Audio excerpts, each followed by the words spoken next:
Gross. I came up with a really stupid idea after my last video where I showed off my collection of digital cameras, where I was thinking like, hey, wouldn't it be really neat if I just filmed a video on my very first camcorder?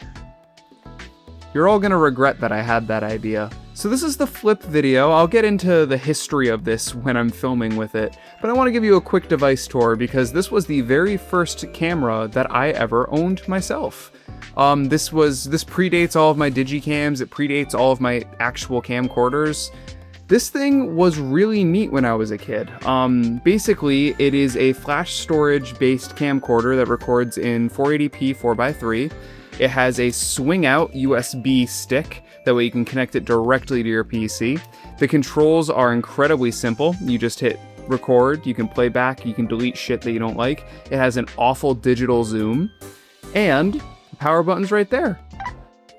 I bet that noise is nostalgic to some of you. I'm gonna give a bit of a warning before we progress. These things had awful color banding issues back in the day, and their chips have started failing really, really badly, so the colors are all over the place. If you have epilepsy issues, or if you have problems with different colors flashing pretty quickly, I would recommend sitting this one out, because I cannot promise the results for this will be pretty. Now, before we start showing off the camera's real performance, I want to show you guys a bit of a control using my actual camera that I'm using to record this. So I'm going to show you guys a couple of games that have a ton of color and detail, so that way you can see how the camera is supposed to look before looking at the flip video.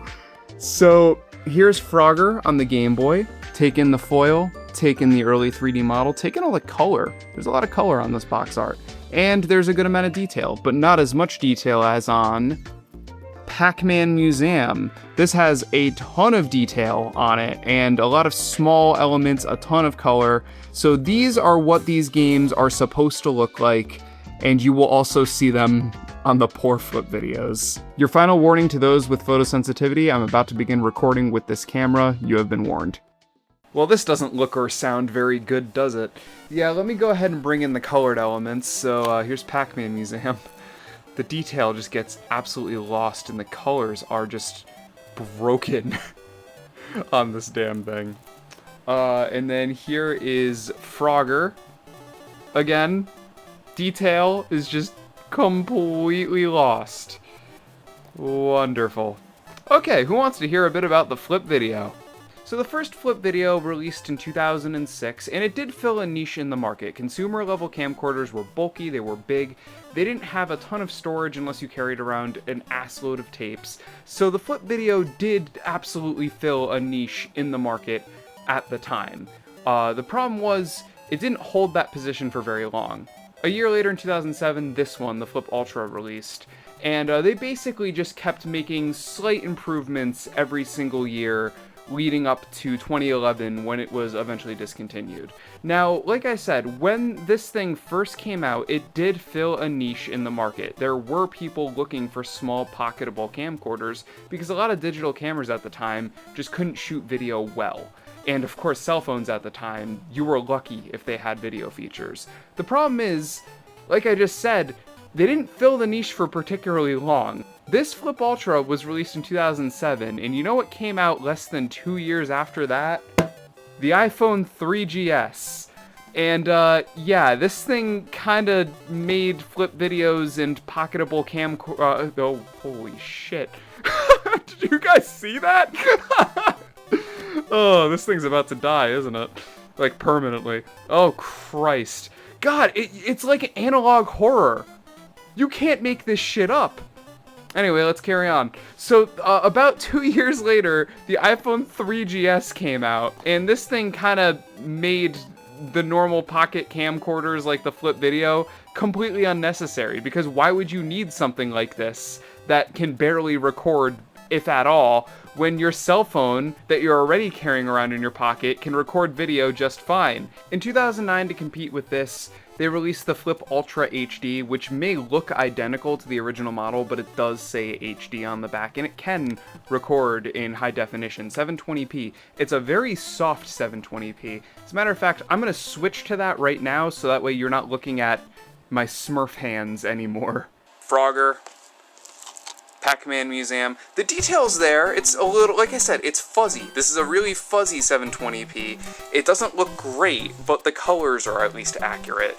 I do think the microphone is a significant step back, though. Like, I don't think it sounds anywhere nearly as good as the original Flip Ultra, and I didn't think that microphone was good either. It also picks up reverb like a motherfucker. Like, if you're recording in like a concert hall or something like that, this audio is straight up unusable. But yeah, so the Ultra HD came out, and they kept making high-definition flip video cameras for a couple of years until eventually stuff like the iPhone 4 came out, which could shoot in 1080p. What's the point in carrying something like this around, right? Because, like, you already have something in your pocket that takes up room. You don't need to carry around a camcorder anymore. Your phone does it perfectly fine, and you can upload straight from it. The Flips had that little thing I showed earlier where you can just quickly plug it into a computer, but that's not really the same as being able to upload video on mobile data or on Wi-Fi to YouTube instantly and share with your friends immediately.